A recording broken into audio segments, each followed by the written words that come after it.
We're here today for sentencing in all these matters. The state of Ohio has had the opportunity to review the pre-sentence investigation report and is prepared to go forward. Thank you.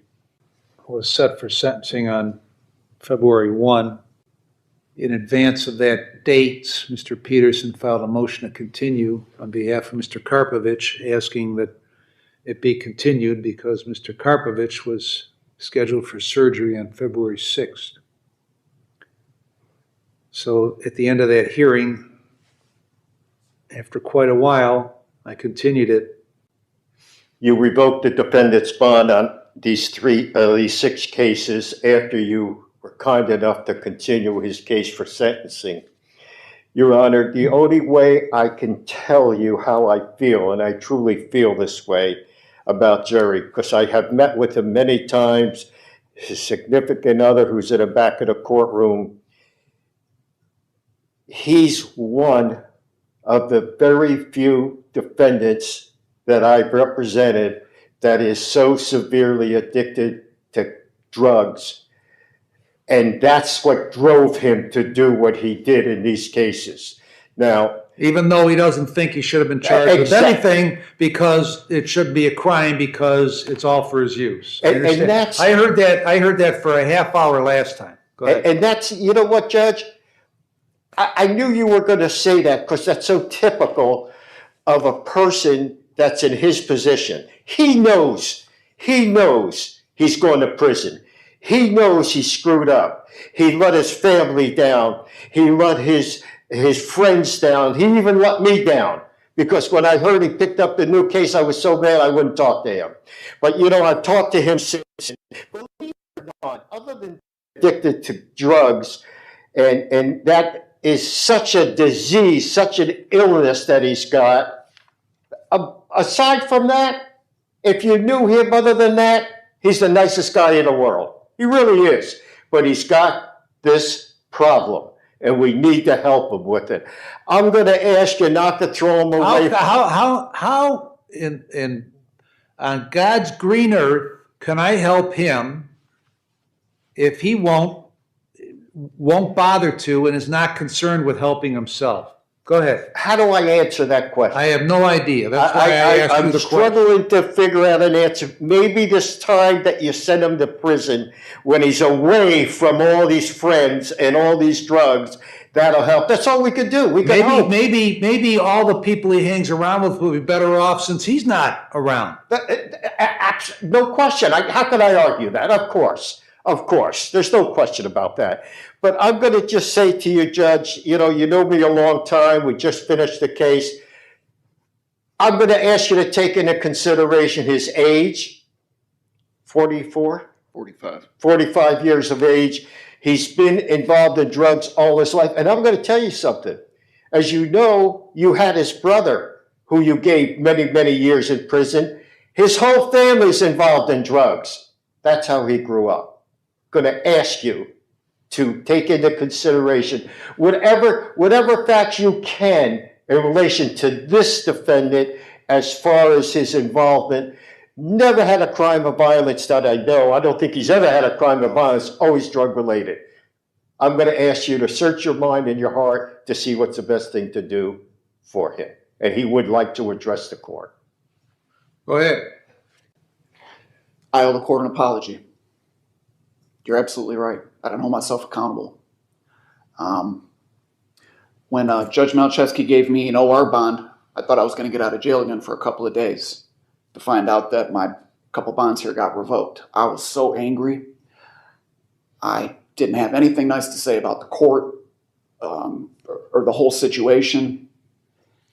Then they let AA come back into the jail. I attended the 2 meetings on back-to-back Wednesdays. Something Billy said was something about you got to just tell one less lie a day.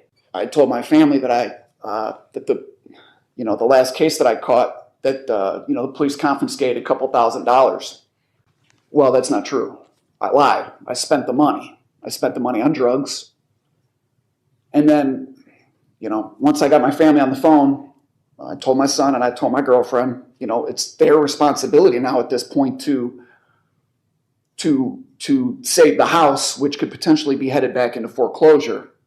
And at that point, I realized that, yes, my drug use, not only is it affecting my son, my girlfriend, taxpayers, you, this attorney, the prosecutor, it's affecting everyone around me, everybody, even people that aren't around me. So not only am I not going to be present to help financially in my home with my family, any leadership qualities that I do possess aren't going to be in the home. Not to mention just the chores, being the man of the house, the grass cutting, the gutters cleaning, anything that the tenants need, and now I'm going to be an emotional drain on my family and a financial drain.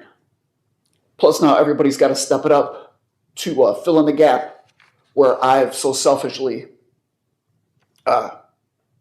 taken for myself and claimed to not have done anything wrong, in essence.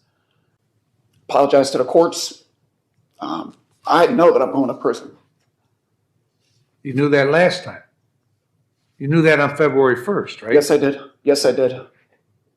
How did the surgery go? Didn't complete the surgery Why not?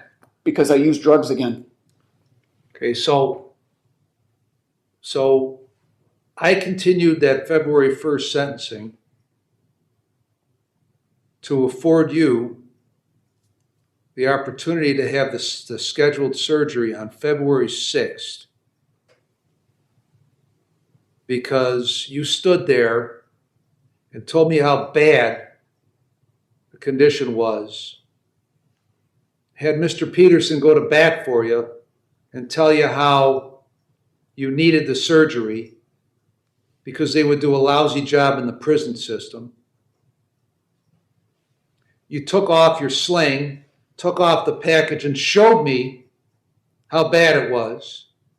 So I continued that hearing for about 6 weeks so you could get the surgery 5 days later and recover. Right? Isn't that what I did? 90% of it is accurate. I was meeting with the orthopedic surgeon for them to determine whether or not I needed surgery. But yes, you're right. That's not Yes. the information communicated to me. Okay? Maybe you should have told me on February 1st that you were to meet with them. I'm fairly certain All right. So how did your meeting go on February 6th? never happened, Your Honor, because I Right. started using drugs again. Okay. So that leads me to my next question. As I listen to you talk for about 3 minutes, why in the world would I believe any of what you told me? I don't know how to answer that, Your Honor. Answer it as best you can.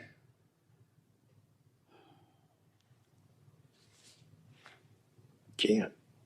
I don't know how to answer that question. I mean, I guess expected me to be a drug addict when I behaved like a drug addict. I don't really have a.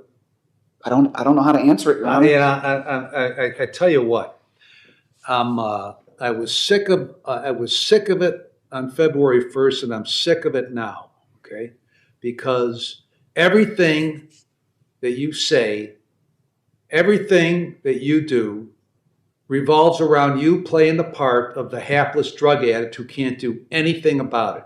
And I'm sick and tired of it. The reason that you don't do anything about it is because you don't do anything about it. In the last 2 days, 2 separate cases, I've had 2 young ladies who were terrible, terrible heroin addicts who've been off it for the space of about 4 or 5 years. So what they did was they did something about it. You don't want to do anything about it. You like to wallow in your own self-pity. That's what you do best.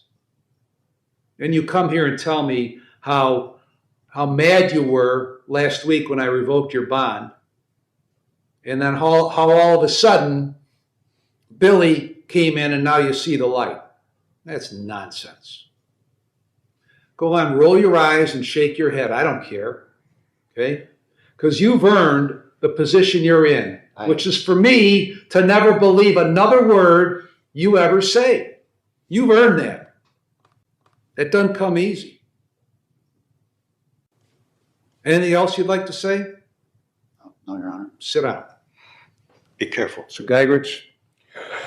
Thank you, Your Honor. State of Ohio had an agreed prison term of 3 years at the time of the plea. His recent arrest, I do believe, frees the state of Ohio from that agreement.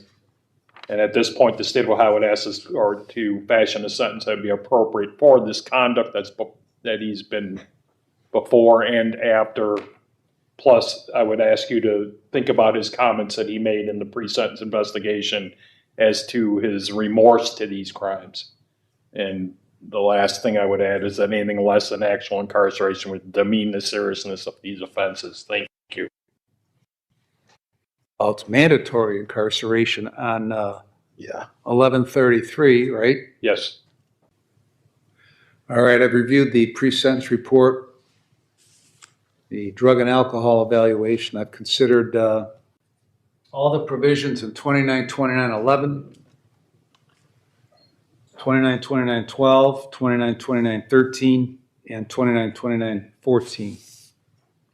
Considered what was said in court by the defendant on February 1st and today. Considered what was said by Mr. Peterson on both those days, Mr. Geigrich on both those days,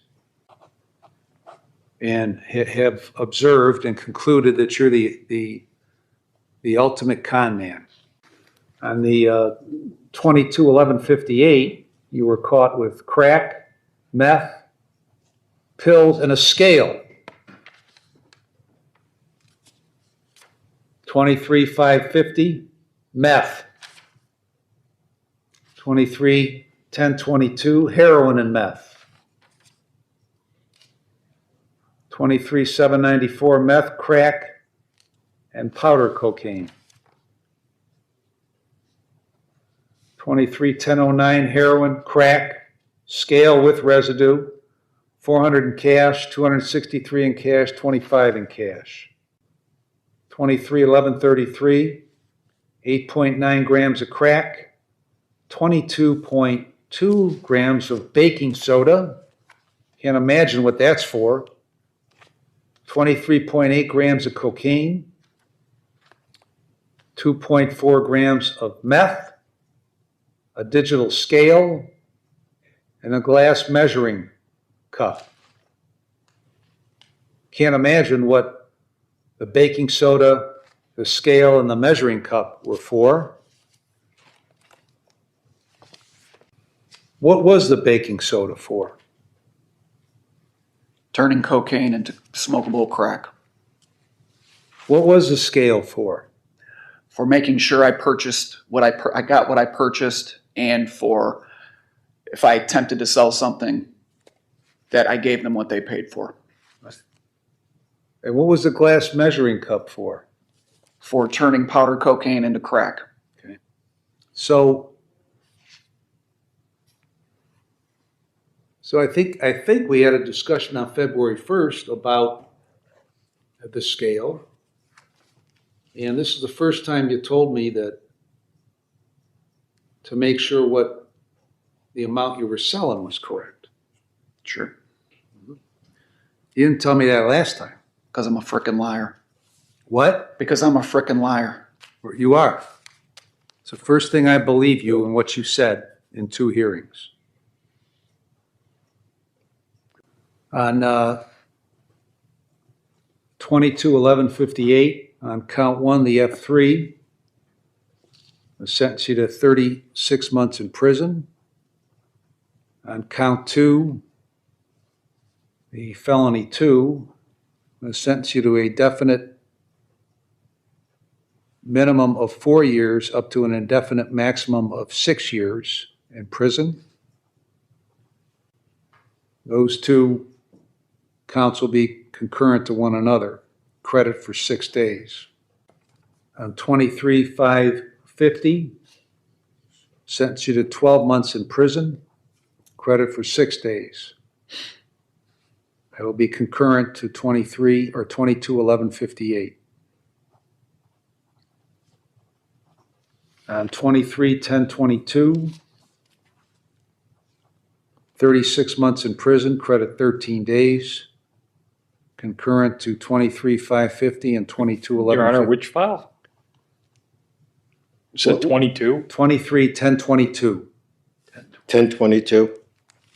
Oh, this one. 36 months, credit 13, concurrent to 23/5/50 and 22/11/58. On 23/7/94, 24 months, credit 14 days. On 23/10/09, 12 months, concurrent to 23/10/22, concurrent to 23/5/50, concurrent to 22/11/58. And on 23/11/33, sentence of a definite minimum of 6 years up to an indefinite maximum of 9 years. 23/11/33 and 23/7/94 will be consecutive to one another and concurrent to all the remaining cases. Now, on your definite minimum, there's a presumption you should be released after that minimum term. Whether you serve any of the additional up to the indefinite maximum is the determination made by the Department of Corrections based on your behavior and activity while you are in prison. There's also a $7,500 fine imposed that's mandatory on 23/11/33. 11/33 gets credit for 4 days. Now, when you get out, you'll be on post-release control for 2 years up to 5 years with conditions placed upon you by the adult parole authority. If you violate those conditions, the parole authority could return you to prison for up to 9 months for each violation, up to 1/2 of my sentence. If your violation is a new felony, you could get an additional consecutive prison sentence for that violation, the maximum of which would be the greater of 12 months or the time you have left under post-release control. With regard to the consecutive sentence, consecutive sentences are necessary to protect the public from future crime by you and to sufficiently punish you, and they are not disproportionate to the seriousness of your conduct and the danger you pose to the public, despite your protestations to that you're only a danger to yourself. Your history of criminal conduct demonstrates that consecutive sentences are necessary to protect the public from future crime by you, and some of these offenses were committed while other cases were pending. At least 2 of these offenses were committed as part of one or more courses of conduct, and the harm caused by at least 2 of the offenses committed was so great or unusual, no single prison term for any of the offenses committed as part of any course of conduct adequately reflects the seriousness of your offense. Whatever items are subject to forfeiture are forfeited to the state. Is there anything else, Mr. Geiglich? It's nothing, Your Honor. Thank you. Your Honor, if I may, the total sentence that this defendant received is how many years? There's going to be a 2-year sentence or a 24-month sentence on 23/7/94, followed by a 6 to 9 year sentence on 23/11/33, and all the rest are concurrent. So it's an 8-year total. Correct. And is the sentence in 1133, the 6 years, totally mandatory? Yes. Okay. Thank you, Your Honor. All right. I'll work on that other case now. Don't worry about it. I'm just gonna file a notice of availability. Say it again? I'll just file a notice of availability. No, I don't want you to do that.